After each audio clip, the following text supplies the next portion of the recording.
Today I'm making what I've lovingly named the Peligroso, which means dangerous in Spanish, because it's an easy drink where you can't taste the alcohol at all. It starts with 2 ounces of silver tequila, 1 ounce of pineapple juice, which I'm using canned,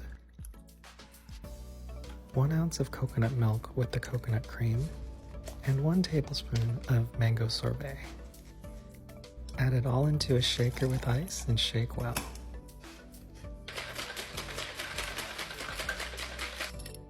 Then strain it into a tall glass that's filled with crushed ice.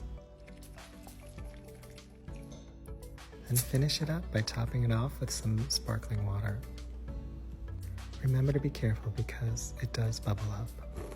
This drink was a happy accident because I had a lot of leftover ingredients I had to use, but it turned out to be a favorite amongst friends. I hope you'll enjoy.